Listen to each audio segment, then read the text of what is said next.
nous sommes aujourd'hui avec Madame Kadiatou Tounkara. Bonjour Madame. Bonjour. Vous allez bien? Je vais très bien. Ça va? En forme? Oui, très bien, ça va. Bienvenue à Kadi FM. Merci beaucoup. Vous vous sentez à l'aise, hein? Très bien. Super. Surtout en forme. Ah oui. Alors, vous êtes Madame Kadi Tounkara et nous allons partager cette rubrique en 3 parties phares. Donc, nous avons le parcours de l'invité. On va parler de votre parcours et de tout ce que vous faites dans votre lutte axée sur les violences basées sur le genre. Vous êtes quand même activiste féministe. Ensuite, nous allons voir le confessionnal, des questions propres à vous. Et enfin, la phase finale. Vous êtes prête? Oui. Alors... motivée que jamais. C'est ça. Biographie, parcours et réalisation. Femme politique, entrepreneuse, promotrice de la citoyenneté et des droits de l'homme. Activiste féministe, diplômée de l'Université libre de Guinée, si je ne me trompe pas. Bien sûr. Super. Nous penchons donc sur ses activités bénévoles. Elle fait des échos sur la toile de son combat sur les violences basées sur le genre, sur des sujets les plus poignants concernant les abus sur les femmes comme sur les hommes. Elle porte haut sa voix au chapitre. Nous avons vu avec des cas comme celui de Gilika Babintou ou tout simplement avec la femme poignardée, mais bien avant, elle nous a longtemps parlé de sujets sur l'émancipation de la femme dans notre société, surtout sur les freins de leur intérêt. Alors, Madame Kadi Tounkara, vous êtes bien ce que je viens de dire. Très bien. Super. Je n'en dirai pas plus. Oui. Donc, super. Avec toute votre casquette d'entrepreneuse, d'activiste, aujourd'hui, on se penche carrément sur le côté activiste parce que c'est ce qui pèse lourd aujourd'hui. Il faut qu'on en parle, bien sûr. Ouais. Donc, que vous inspire votre parcours? Eh bien, comme vous l'avez dit, je suis avant tout citoyenne guinéenne, d'accord, qui s'est engagée dans une lutte purement réfléchie, voilà, dans une lutte qui a marqué surtout mon observation depuis toujours. Et voilà, j'ai commencé mon engagement à l'Université libre de Guinée quand je faisais la licence 1, parce que au lycée, j'avais créé une ONG, mais qui n'a pas prospéré parce que j'étais assez jeune, voilà, et j'avais du mal, en tout cas, à gérer une équipe et je n'avais pas de soutien, pratiquement.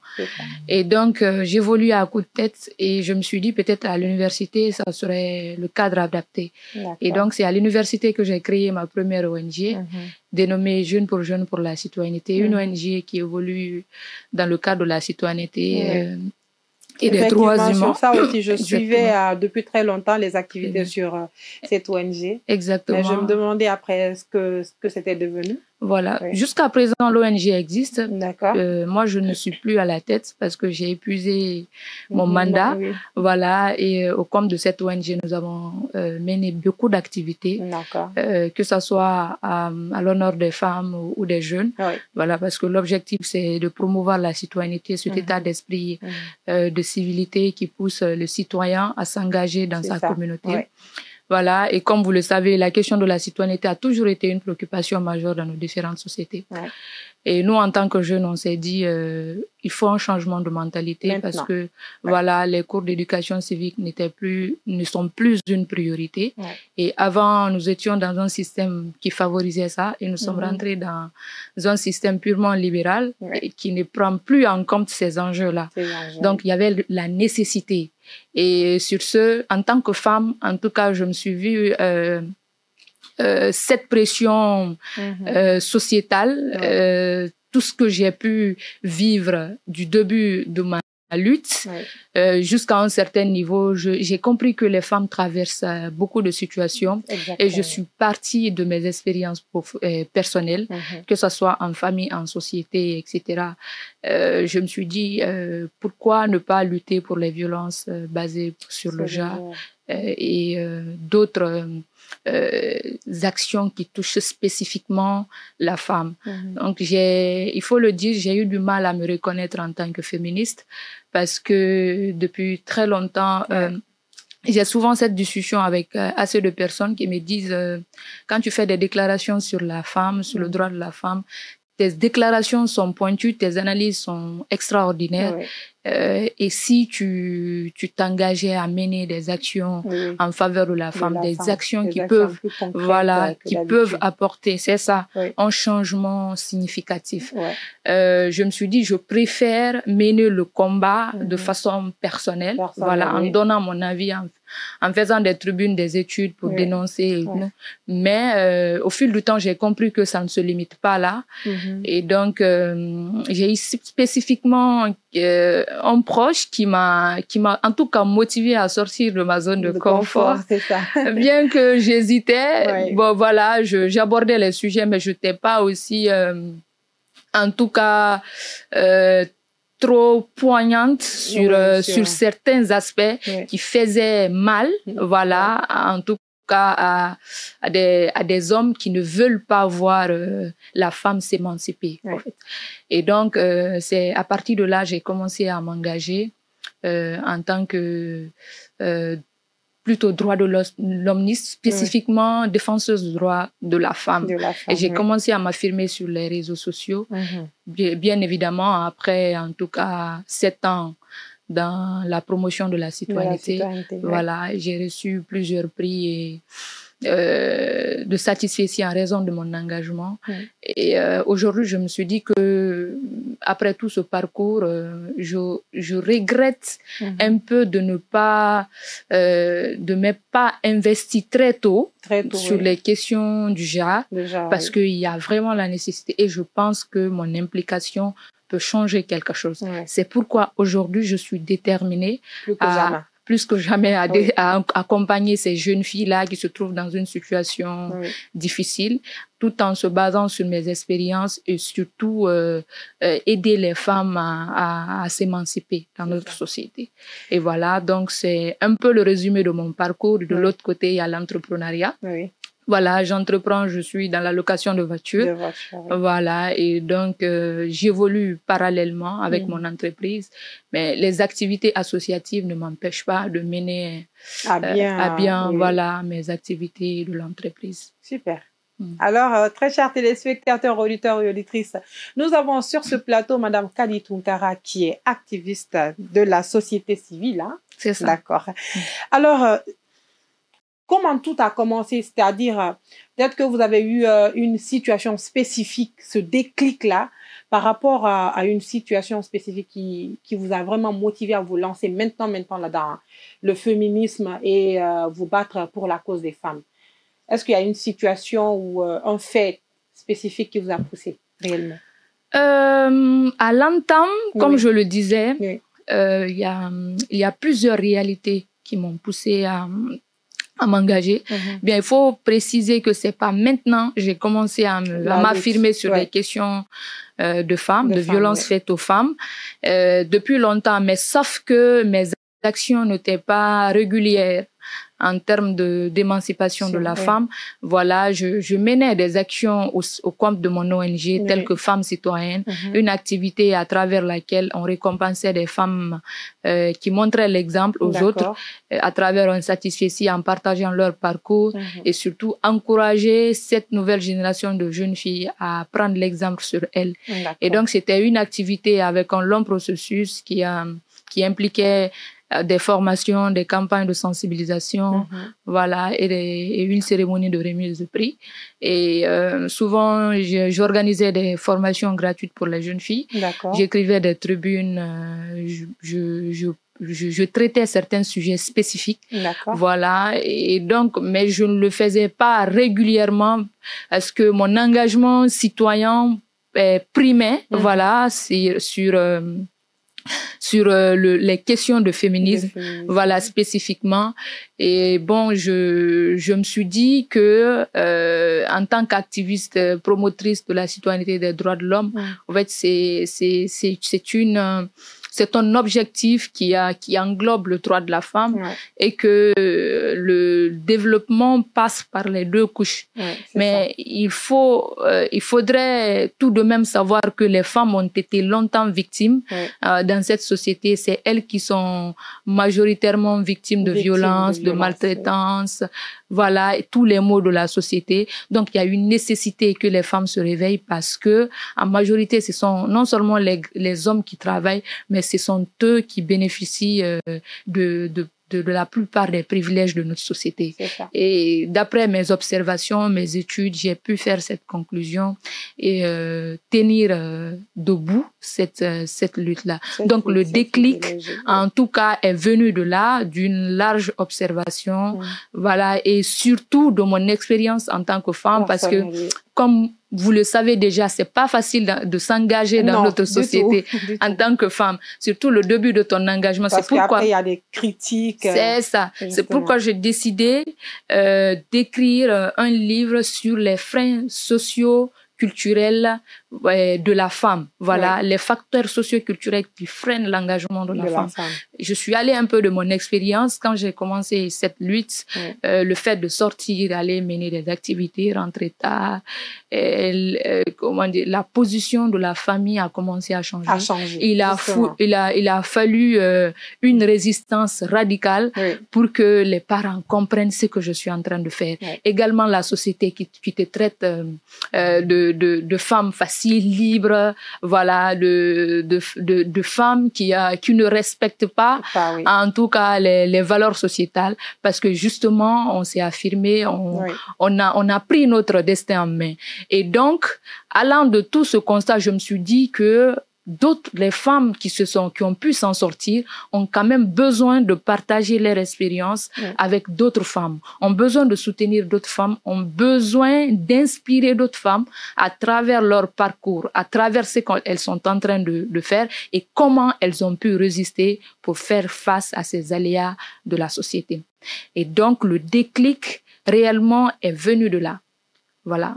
Donc, en tout cas, il faut donc dire qu'il faut que les femmes s'aident entre elles. Hein? C'est ça, c'est ça. Alors, qu'est-ce que vous aimez dans ce que vous faites? Quelle est la jouissance que vous recevez après vos luttes et tout? Eh bien, en âme et conscience, depuis que j'ai commencé cette lutte, je me sens libérée. Franchement, c'était comme un fardeau que je portais du moment où j'étais vraiment aveuglée par les questions de citoyenneté, ce qui est d'ailleurs normal parce que l'incivisme bat son record en Guinée.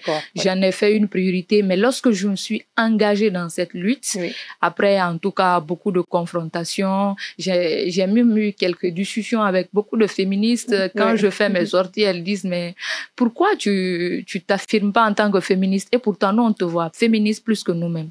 Je n'arrivais pas à comprendre. Souvent, j'avais cette discussion avec mon homonyme Kadiatou Konaté, qui souvent mes sorties, elle m'appelait, elle me dit, mais toi, tu dis que tu n'es pas féministe, mais tu es plus féministe que nous autres. Voilà. Et donc, tous ces phénomènes m'ont interpellée. Mais lorsque je suis sortie de ma zone de confort, j'ai compris beaucoup de choses. Et il le fallait. Et lorsque j'ai commencé à m'affirmer, à faire des statuts, des publications, à publier des tribunes, à mener des actions, j'ai compris que il y a une grande nécessité. La première chose, ou le premier facteur en tout cas, qui m'a encore motivée, c'est l'une de mes sorties sur Internet par rapport à l'indépendance de la femme. Le premier mari de la femme, c'est son travail. Je me suis inspirée du feu Ahmed Sékou Touré, qui a été un fervent défenseur de la femme et surtout qui a intégré la femme très tôt. Voilà. Et, nous, comparativement aux autres pays, par exemple à l'Occident, parce que eux, dans les environs du XVIIe siècle, par exemple, on parlait pas, en tout cas, des questions de vote, même de la femme. Les femmes étaient marginalisées, elles se sont vraiment battues pour obtenir le droit qu'elles ont aujourd'hui. Et pour nous, ça a été très différent dès le premier régime, bien qu'il y a toujours des manquements. Il faut reconnaître que le feu président Ahmed Sékou Touré n'a pas manqué d'impliquer les femmes. C'est ici on a connu la première génération policière, voilà, et on a connu les Ayama Bangura, Ayam Balia, et on a connu en tout cas des femmes qui se sont illustrées, voilà. Et donc nous, dès le premier régime, on a en tout cas eu cette volonté. Et Sékou Touré, dans cette politique, a affirmé que le premier mari de la femme, c'est son travail. Et c'est cette affirmation que j'ai répétée sur mon compte. Et le lendemain, c'était une nuit, voilà, à partir de 20h. Le lendemain, quand je me suis réveillée, j'ai vu que ça a pris d'assaut sur Internet et que j'étais critiquée de partout parce que j'ai dit que le premier mari de la femme, c'est son travail et j'ai conseillé aux femmes de prendre leur travail. Mais je ne comprenais pas. Je me suis demandé, mais qu'est-ce qui ne va pas? C'est ce réveil qui leur dérange, au fait. Exactement. Voilà. Et j'ai su faire ma conclusion. J'ai compris que le fait que les femmes se réveillent, ça fait mal. En fait, les hommes sont jaloux de leur autorité. Les hommes sont jaloux de leurs privilèges parce que la société qu'on a connue a toujours donné le privilège à l'homme, le privilège à diriger, à gérer le foyer, en tout cas à avoir une emprise sur les responsabilités de la femme, voilà, de la femme. Et j'ai su me faire cette conclusion. Et j'ai vu vraiment la nécessité d'agir, comme je le disais tantôt. Et donc, à travers cette affirmation, j'ai fait ma petite analyse. J'ai compris que l'heure n'était plus au repos et qu'il fallait sortir vraiment de sa zone de confort. Et c'est à partir de là, j'ai commencé vraiment à m'affirmer sur des questions de droits de la femme. Et ensuite, j'ai continué mes sorties.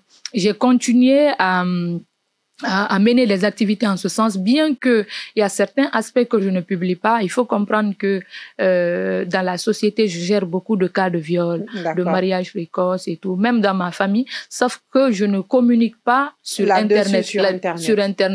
Quand vous demandez certaines personnes, ils vous diront qu'on est plus dans la dénonciation que dans les actions. Et en réalité, les cas qu'on gère, bientôt nous allons sortir un rapport où avec notre coalition des organisations, nous allons sortir un rapport de cas qu'on a eu à gérer de part et d'autre, que ce soit au sein de la coalition ou personnellement.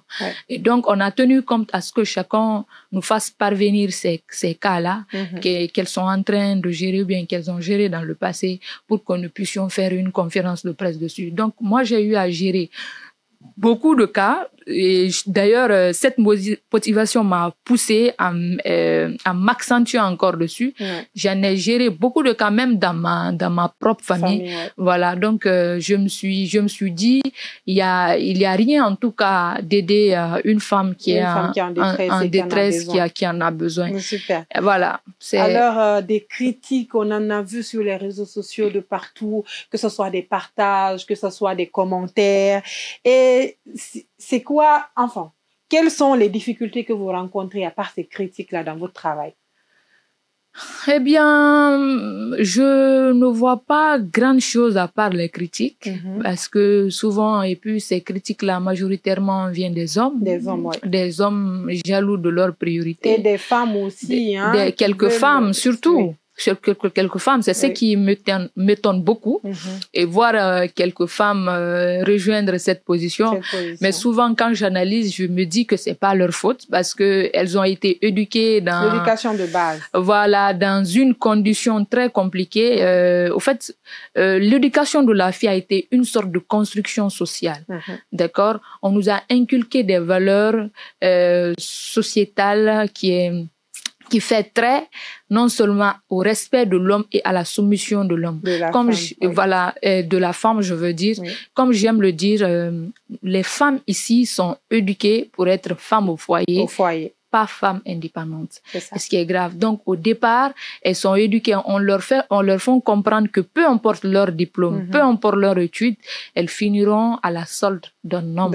Voilà. Et c'est ce qui est grave. Et c'est cette éducation qu'il faut rectifier. Donc, beaucoup de femmes ont été traumatisées par ces mots-là. Donc, ça fait que souvent, elles ont tendance à défendre la position de ces hommes-là, jusqu'à dire que mon homme, c'est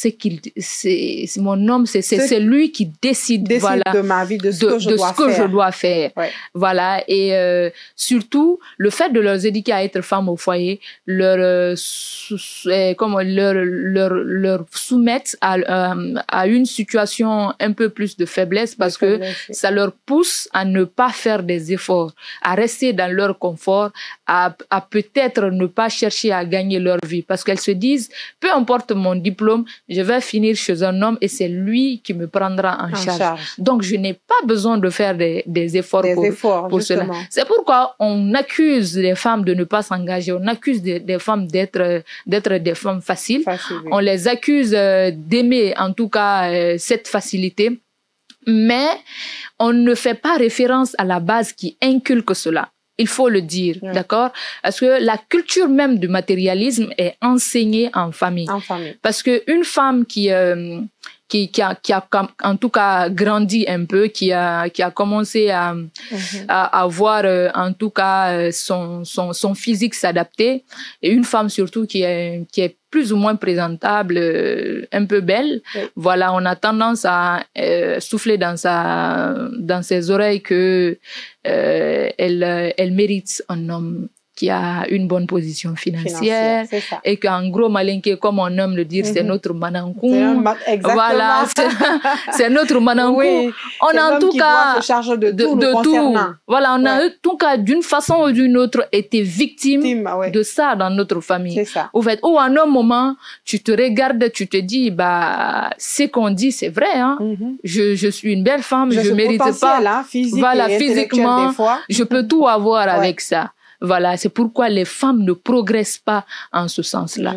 Donc, il faut le dire, c'est une éducation à rectifier. À part ces critiques que nous recevons, telles que les féministes sont des impolies, les féministes sont des femmes faciles, sont des prostituées. Elles ont raté leur éducation. Voilà. C'est ça. Nos parents même sont insultés juste pour nous décourager, au fait. C'est pas, on connaît toute lutte à ses difficultés. Justement. Voilà. Donc, si vous ne traversez pas ces difficultés-là, c'est que vous n'êtes pas sur le bon chemin.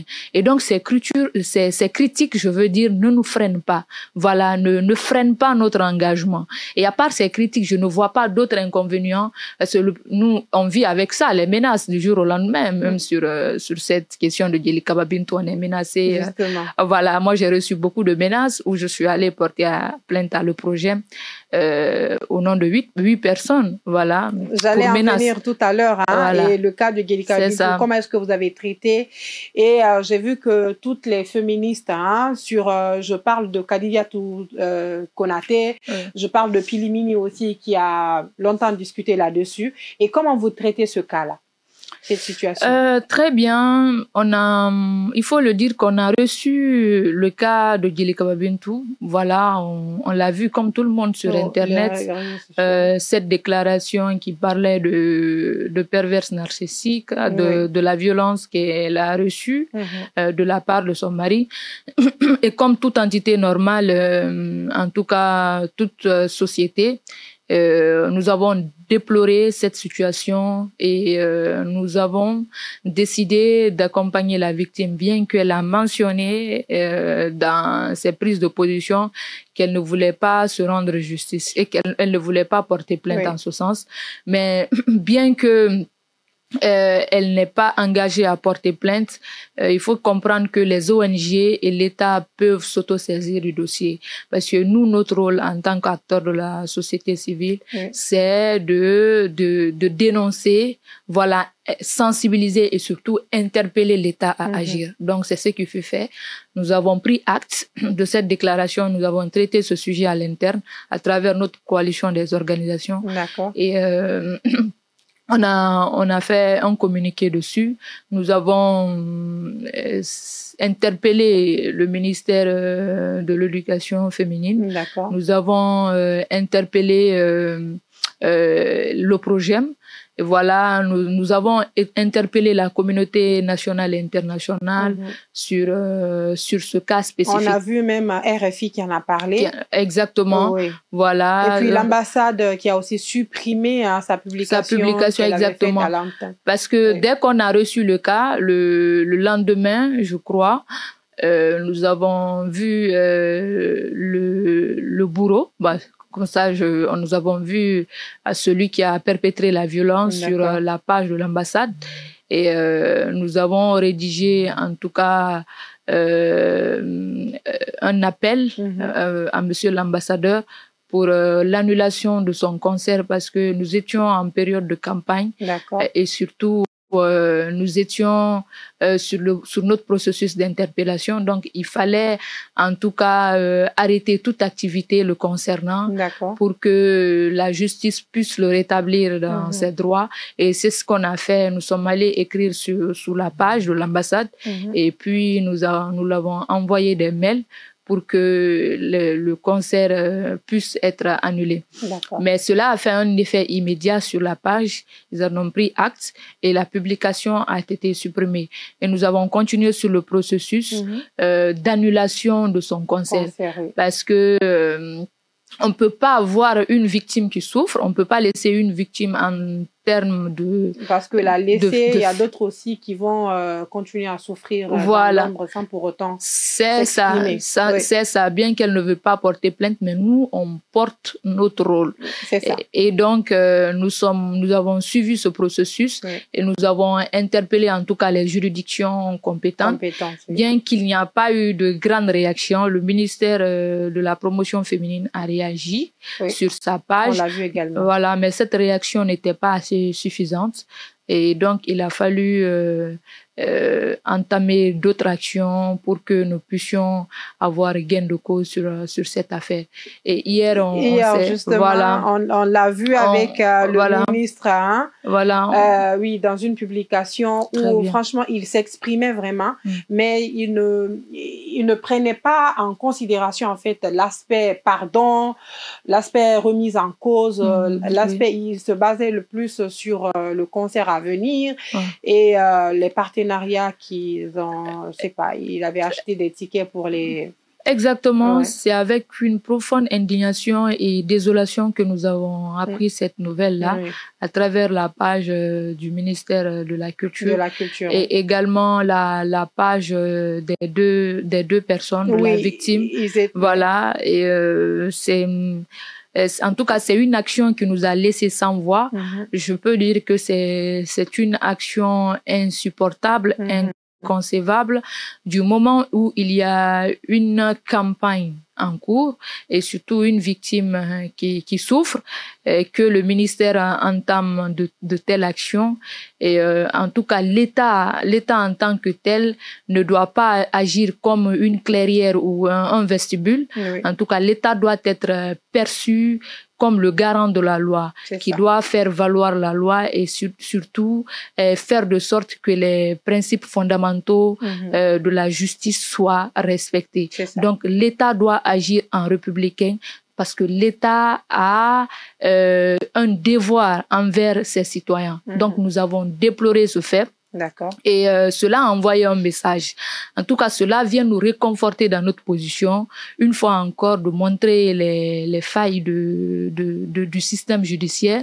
Et surtout, une occasion pour nous d'interpeller la communauté nationale et internationale sur la négligence au fait de notre justice, sur les questions liées aux droits de la femme. C'est très inquiétant pour nous et nous avons décidé de poursuivre des activités, en tout cas de continuer à revendiquer, de faire même si possible, s'il le faut, une conférence de presse pour le déclarer.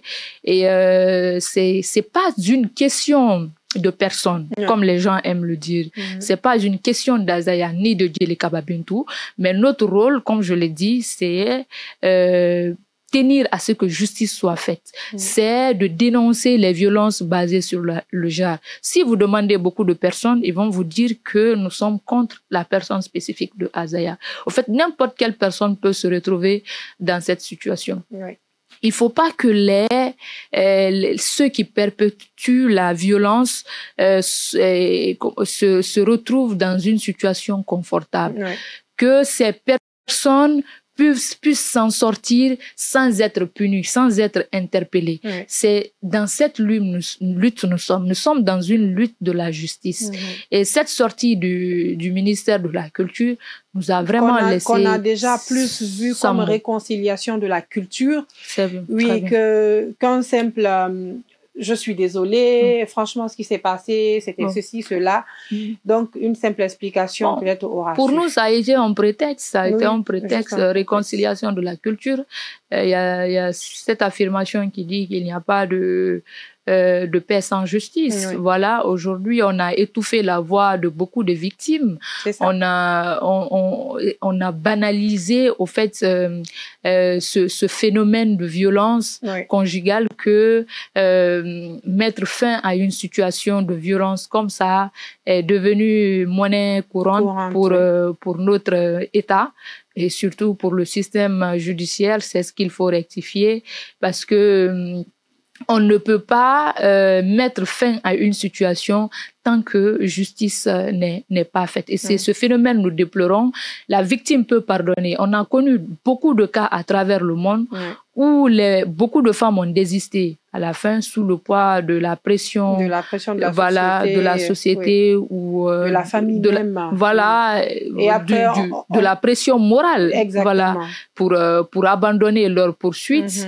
Mais cela n'exclut en rien la poursuite de l'État parce que le procureur de la République peut s'auto-saisir du dossier pour continuer, pour poursuivre l'affaire. Donc, c'est ce qu'il faut préciser. Mais si cette volonté n'est pas montrée et que c'est l'État même qui engendre cette facilité de réconciliation sans qu'il n'y ait une procédure judiciaire accomplie, et cela nous interpelle et nous pousse encore à redoubler d'efforts et surtout à rester focus sur notre position.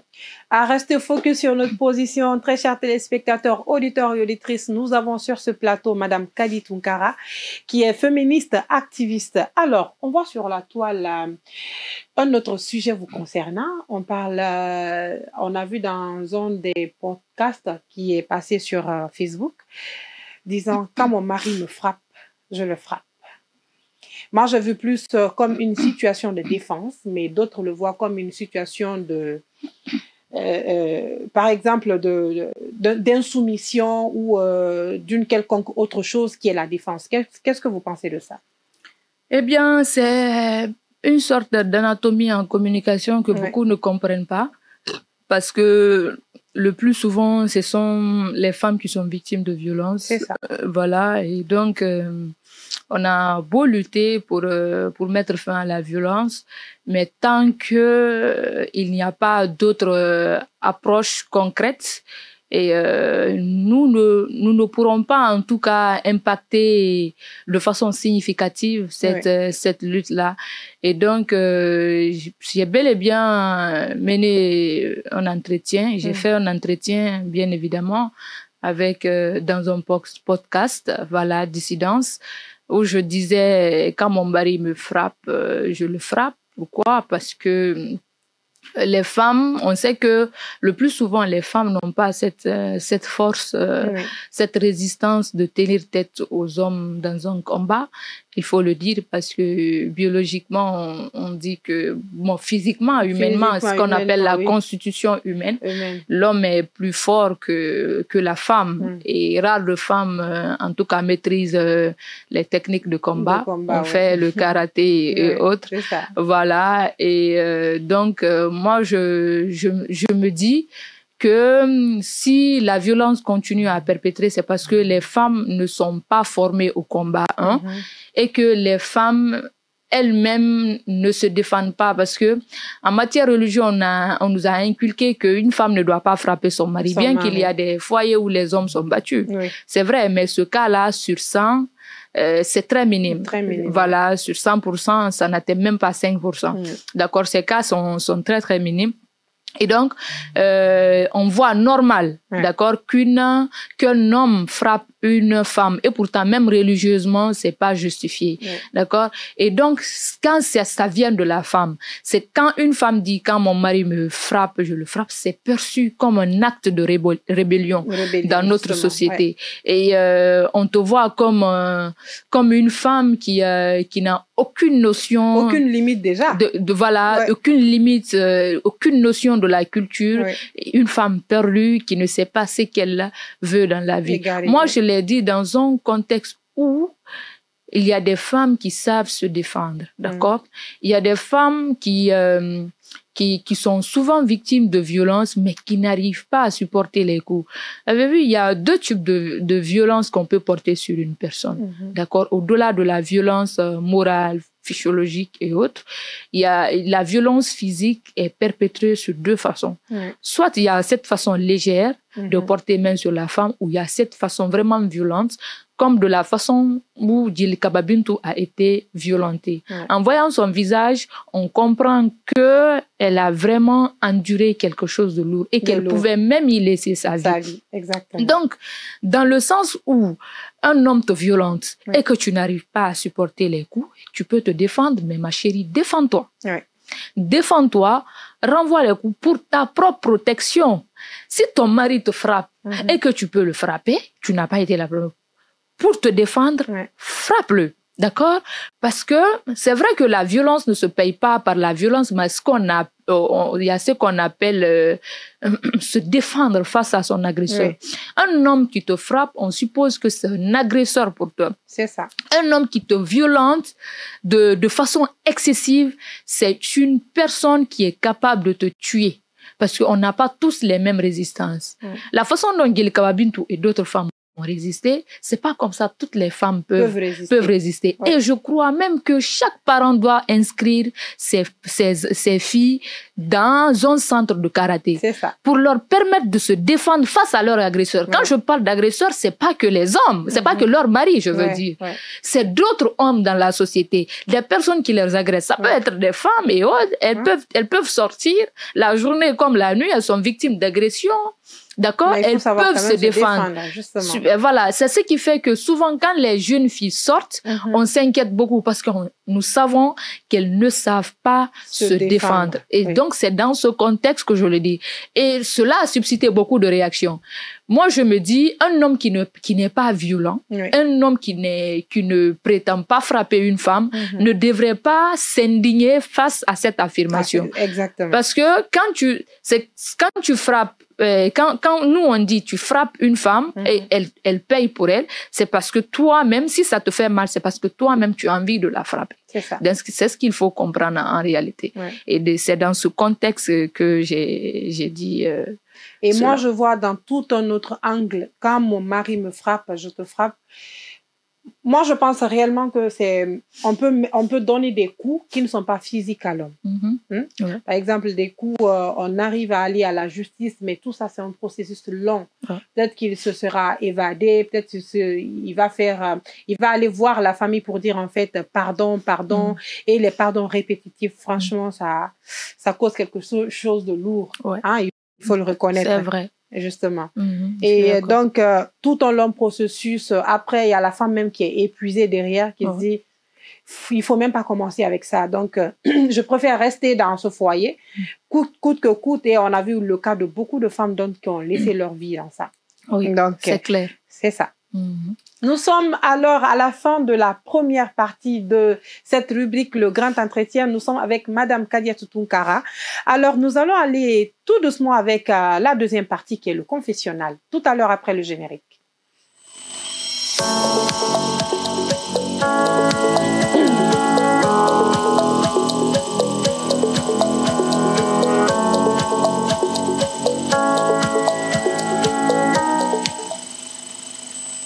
Nous revoilà de retour. Nous avons sur ce plateau une activiste féministe, Madame Kadiatou Tounkara.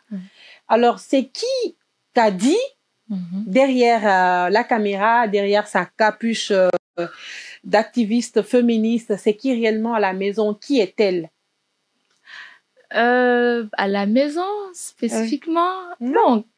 Quand je parle de la maison, je veux parler de qui est-elle vraiment, le côté que les gens ne connaissent pas, peut-être une femme.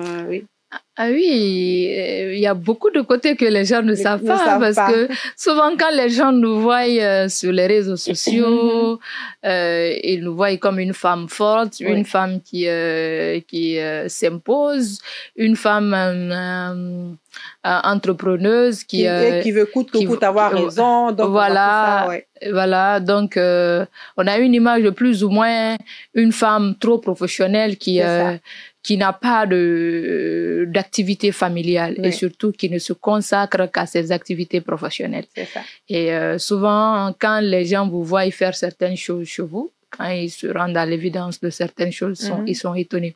Au-delà de ce que je fais, au-delà des réseaux sociaux, au-delà de mon entreprise et tout, je suis une femme ordinaire comme tout autre à la maison qui participe aux tâches ménagères, qui cuisine, bien sûr. Et c'est votre talent caché. Voilà, c'est un talent caché. Je suis beaucoup attachée à la cuisine. J'aime bien la cuisine. Et souvent, ce sont mes activités professionnelles qui font que je ne me consacre pas trop à ça. Parce que souvent, j'ai envie de prendre du temps, cuisiner, faire de bons plats. Et après, même filmer ces recettes-là pour les garder pour un souvenir. Mais souvent, j'ai pas le temps. Souvent même, je peux rester à cuisiner, on m'appelle pour quelque chose. C'est la vie des affaires, quoi. C'est ça. Et je le fais rapidement. Souvent, je peux décider de filmer une recette que j'ai... On l'a vu, hein. Voilà. On l'a vu sur souvent, je termine pas. Exactement. Même le jour de la fête, j'ai filmé une recette que je voulais mettre. Mais jusqu'à présent, j'ai pas eu le temps de faire un montage. D'accord. Parce que depuis là, on est en train de gérer des cas de violence qui ne me donnent pas le temps au-delà de mes activités.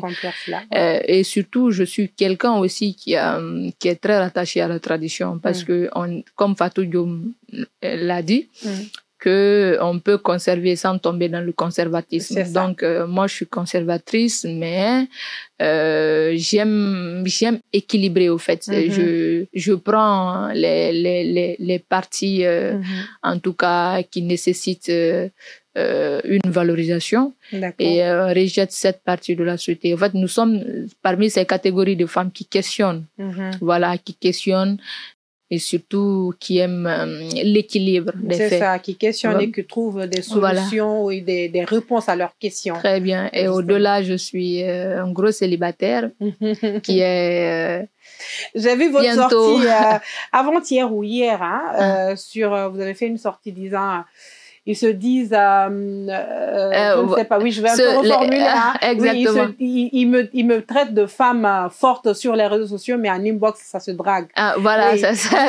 Donc, j'ai vu cette sortie, je me suis marrée, je me suis dit, c'est une réalité. C'est ça. J'ai fait 2 sorties à cet effet où il y a des hommes mariés qui viennent traiter les femmes célibataires d'intrus, c'est-à-dire qu'ils ne doivent pas intervenir sur des questions de couple, étant donné que... Et pourtant, il y a des célibataires qui sont encore plus heureux parce que moi je suis célibataire, c'est vrai, mais j'ai bien une relation et je suis très heureuse dans ma relation. D'accord. Et bien je suis en train d'attendre est-ce que on peut passer à l'étape supérieure du mariage et tout. C'est parce que sur la question du mariage, en fait, le mariage pour moi n'a jamais été une priorité. Une priorité, voilà, c'est ce que les gens ne comprennent pas.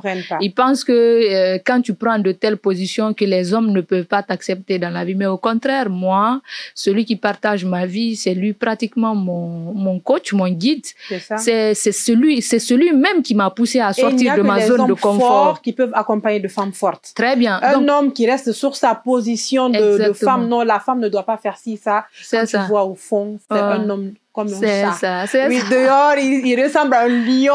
Quand tu le vois derrière sa capuche, c'est un lion, mais au fond, c'est un petit chat. Non, c'est clair. Ouais. Et puis, c'est ça, il y a des hommes qui viennent te dire là-bas que tu ne vas jamais te marier que tu n'auras jamais d'homme, tu es impoli, tu es tel. Mais ce sont ces mêmes hommes qui vont te draguer en privé, qui veulent ta main, mais qui essayent de jouer au lion devant les devant les gens, juste au-delà même, juste pour te freiner dans ta lutte, c'est ça. Ils voudraient que tu te taises, que tu ne te lances pas dans cette lutte. Parce que peut-être ils ont eu une intention mais avec de telles mentalités, ils peuvent pas t'épouser. Donc il faut tout à l'heure, l'éveil de conscience des femmes là, ça les dérange tellement que ils ne veulent pas admettre. Ils ne peuvent pas. Quand on parle de féminité, quand on parle de féminisme, il y a quelque chose dans leur sang qui dérange. Exactement. Je vous dis quelque chose. La question de féminisme dérange l'ego des hommes. C'est une question, c'est une guerre d'ego. Les hommes, il y a beaucoup d'hommes machistes, égocentriques ne veulent pas voir les femmes évoluer. Ils ne veulent pas voir les femmes prendre leur destin en main. Ils ne veulent pas voir les femmes instruites. Vous savez, on a passé des années dans ça. On a passé des années à nous faire croire que nous étions non seulement faibles, incompétentes, et que nous n'avons jamais et nous n'aurons jamais la légitimité de gérer quoi que ce soit. Mais en réalité, c'est faux. On commence à se réveiller sur ces aspects et c'est ce qui dérange. Justement. Je vous dis, c'est ce qui dérange. Le fait qu'on commence à se réveiller, le fait qu'on commence à prendre, comment dirais-je, à comprendre certains aspects qu'on nous a cachés depuis longtemps, ça dérange. Donc, il faut rentrer dans une guerre d'ego pour pouvoir déstabiliser, pour pouvoir pousser celles qui sont proches de l'objectif. C'est ça. Et voilà, et c'est ce qu'on ne laissera pas faire. Et également, pour venir à ce que vous disiez tout à l'heure, c'est pourquoi j'ai fait un petit statut en rigolant que tu n'auras jamais un mari candidat en inbox. Alors, nous allons poursuivre donc avec ce confessionnal. Hein. Selon vous, quelle est la personne qui vous inspire le plus? C'est quoi? C'est qui votre modèle et pourquoi? Moi, mon modèle, disons mes modèles. Oui. Voilà, j'ai ma préférée, mais j'ai beaucoup de modèles. Moi, toutes ces femmes-là qui se sont battues, que ce soit pour l'indépendance, qui ont commencé, des premières femmes qui ont en tout cas commencé à ouvrir les yeux des femmes sur ces questions d'émancipation de la femme sont mes modèles, comme dans l'histoire. Mbalia Kamara, Yama Fore Bangoura, Hadja Sarandaraba, même qui est une icône nationale. Cette femme, j'ai beaucoup de respect pour elle. C'est une femme aussi qui m'impacte assez, qui m'a beaucoup impacté. Voilà, en tant que femme. Et au-delà même, quand on part au Libéria, il y a Ellen Johnson qui est une grande inspiration pour moi. J'aime souvent prendre l'exemple sur elle. J'aime m'inspirer de son histoire. Et j'aime vraiment lire ses œuvres passées. Au fait, j'adore toutes les femmes, toutes ces femmes-là qui nous donnent l'exemple et surtout qui nous poussent à nous battre. Spécifiquement aussi, sans exclure Aminata Touré. Aminata Touré qui a rendu l'âme. Voilà, paix à son âme. Et qui nous a aussi inspirés en tant que femme. Mais ma préférée parmi toutes celles-là, c'est Ellen Johnson. Elle est ma préférée. Voilà. C'est bien. C'est ça. C'est quoi votre plat préféré? Bon, mon plat préféré, c'est Magagni. Magagni, hein? C'est ça. Super. Avec quoi? Avec quoi, en fait, votre plat préféré, là? Bon, Magagni, après ça, peut-être, c'est le riz au gras. OK. Donc, dans votre Magagni, là, on met... voilà, on met le poisson, le poulet ou quoi? Poulet. Moi, j'aime faire Magagni avec poulet. J'aime ça. C'est bien. Alors, avec une somme de 200 millions, qu'est-ce que vous feriez? J'investis dans mon entreprise. D'accord. Peut-être que je vais m'acheter une 4x4, une voiture 4x4. Ça peut être un pick-up. Ça peut être... Pour vos sorties? Non, pour la location. Ah, super. Super. Parce que, oui, en tant que locatrice de bus, hein, on voit que... Voilà, de voiture. Bus, voilà. Exactement. Oui. C'est ça. Je suis dans la location, comme j'entreprends dans la location des voitures. Et donc, ma nécessité actuellement, en tout cas, la priorité, c'est d'avoir des voitures comme de l'entreprise. Et donc, il y a une telle somme directement sans réfléchir. Directement, je m'en vais trouver une voiture pour la mettre en location. C'est ça. Ouais, c'est ça. Et ça donne bien. Oui, très bien, très bien, très bien. La location en Guinée, il y a la nécessité, à moins qu'il n'y a pas de voiture, parce que souvent, il y a des clients qui peuvent nous appeler, les voitures sont occupées. Et souvent, on a des relations de sous-traitance. Souvent, il y a certains sous-traitants qu'on appelle qui ont des voitures très occupées, qui ont des voitures déjà qui sont réservées et ça nous fatigue assez. Voilà, tu peux avoir plusieurs clients, mais il y a des moments où ces mêmes clients peuvent t'appeler en même temps et il n'y a pas une disponibilité. Donc, avoir une flotte diversifiée, c'est ce qui permet d'être plus efficace en termes de location, surtout. Donc, nous voilà à la fin de ce confessionnal, très chers téléspectateurs, auditeurs et auditrices. Madame Kadi Tunkara, est-ce que vous avez été sincère avec nous dans ce confessionnal? Oui, très bien. J'ai été vraiment sincère. Il faut rappeler aussi, aujourd'hui, c'est le procès de Adama Konaté. De Adama, et justement, on allait en parler. Voilà, poignardée par son mari. Et je demande à tout le monde de la soutenir, en tout cas en laissant des mots, des messages. Et à cet effet, nous avons décidé aussi de faire un communiqué en guise de soutien pour que le procès se passe bien. D'accord. Voilà. Alors, nous entamons donc la phase finale de ce grand entretien. Que pensez-vous de cette citation qui dit « Une femme libre est exactement le contraire d'une femme légère ». Cette citation me parle beaucoup. D'accord. Oui, ça me parle parce que ça reflète au fait toute une vie, toute notre vie de femme indépendante. C'est ça.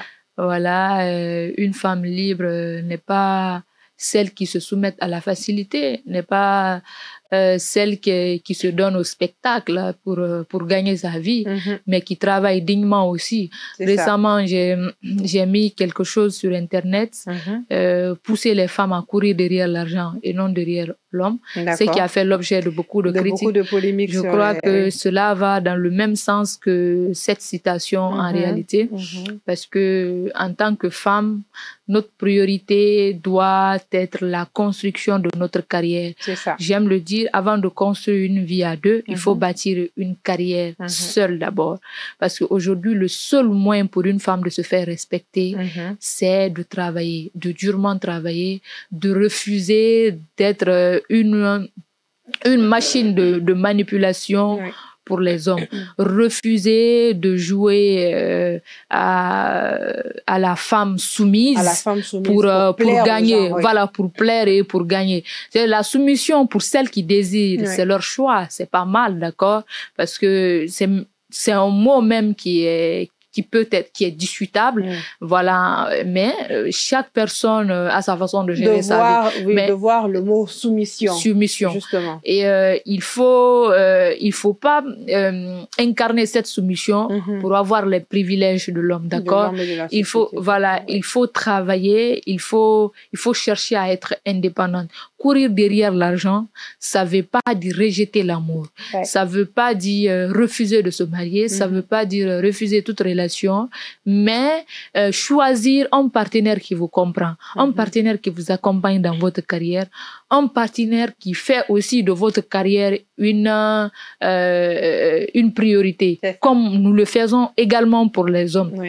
Donc, une relation de complémentarité, voilà, et surtout chercher sa propre indépendance sans dépendre de l'homme.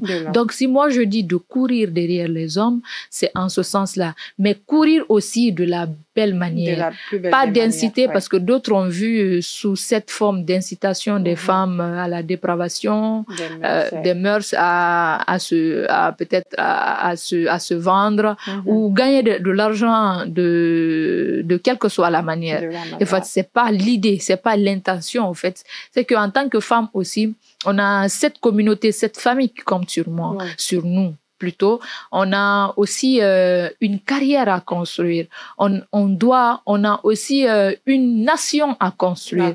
Et donc, c'est la complémentarité ou l'implication de ces deux couches, hommes, femmes, qui fait le développement. Donc, il faut pousser les femmes à sortir de leur confort, à aller travailler. Donc, cette affirmation me parle dans le sens où être une femme libre, c'est-à-dire indépendante, une femme qui s'assume, c'est pas être une prostituée ou une femme perdue. Une femme qui aime la facilité plutôt, c'est de prendre son envol. Et surtout, ne pas se laisser manipuler par ces machistes égocentriques. D'accord. Alors, c'est quoi vos conseils et mots de la fin? Eh bien, tout ce que je peux dire, c'est de pousser les femmes à sortir du silence. À dénoncer toute forme de violence de nature à saper leur paix intérieure. pour recourir à la violence et à la barbarie. Pousser les femmes à briser le silence au-delà, à affronter la justice, à ne pas retirer leur violence dans la facilité sous le poids de la pression communautaire, voilà, ou de la pression morale. Aucune violence n'est à négliger. Et surtout, j'interpelle tout le monde, que ce soit homme, femme, en tout cas de nous accompagner dans notre lutte. Parce que ce que nous sommes en train de faire, c'est pas que pour nous. C'est pour nos mamans, c'est pour nos sœurs, c'est pour nos nièces, c'est pour toute une nouvelle génération, toute une génération. Parce que la violence est à la portée de tout le monde. Personne n'est exclu. Quand ça arrive, c'est quand ça arrive chez toi que tu sens réellement le mal. C'est très bien, la douleur de ça. C'est ça. Donc, personne n'est à l'abri de la violence. Donc, il est important que nous nous donnons la main, que nous nous impliquons ensemble pour le bien de tous. Et surtout aux femmes qui se battent jour et nuit pour les violences faites aux femmes, de rester sereines, de rester focus, de ne pas perdre confiance en elles. Et surtout de ne pas se laisser divertir par ces machistes qui pensent que maintenir la femme dans sa position de faiblesse est normal, qui ont envie en tout cas de freiner notre élan, de rester forte et surtout savoir que c'est un combat qui est gagné d'avance. Pour moi, c'est un combat qui est gagné d'avance. Même ce qui est arrivé hier par rapport au cas de Djelikaba Bintou, beaucoup de personnes estimaient que nous avons perdu le combat.